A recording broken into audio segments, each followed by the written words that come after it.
Alerte rouge, Manon en danger, une silhouette sur le sol froid.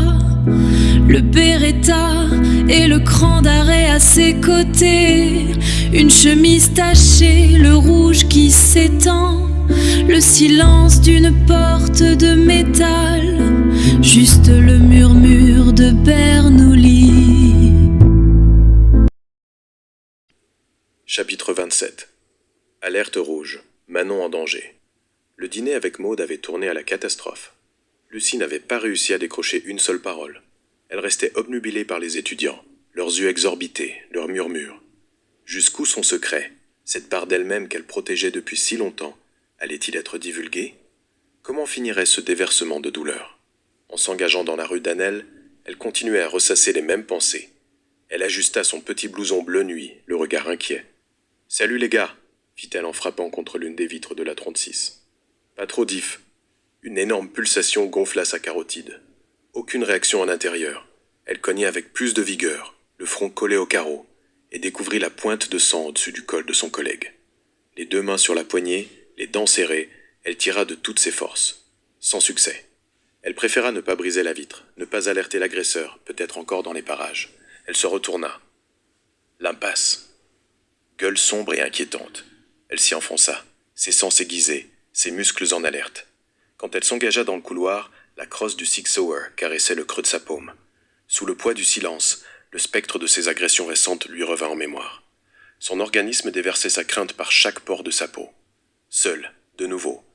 Un flash sur ses rétines, ses filles. Et s'il lui arrivait malheur, que deviendrait-elle? Elle s'en voulut de penser à une chose pareille. Pas maintenant. Elle était flic jusqu'au bout des ongles. Elle devait agir. Derrière elle, la porte d'entrée principale se rabattit dans un soupir. D'un coup, des cris étouffés. Puis les éclats d'une lutte. Dans l'appartement de Manon. Lucie le plaqua contre le mur, sur le côté, et tourna la poignée. Fermée. Elle pointa le canon sur la serrure et embrasa le couloir de poudre incandescente.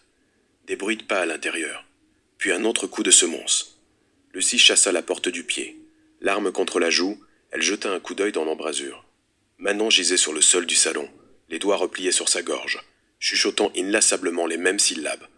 Bernoulli. Son chien la léchait, à côté. Vous traînez la patte, Henbel. Un souci? Non, aucun souci. Et vous, votre main? Rien de grave. Une mauvaise coupure. Ils pénétrèrent dans le couloir, puis chez Manon. Personne dans le salon. Manon?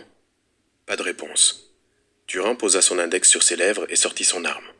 Il s'aventura en direction de la cuisine. Rien. Ils s'avancèrent vers le bout du couloir. La porte de métal. La panic room. Manon! Cria Lucie en tambourinant sur la plaque d'acier. Silence. Ils foncèrent vers la chambre. Où est-elle, nom de Dieu? Ce fut dans la salle de bain qu'ils la découvrirent.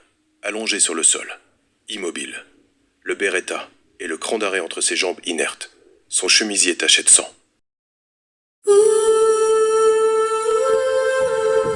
Petite lumière dans la nuit, juste un écho, une mélodie. Si ce silence te touche aussi,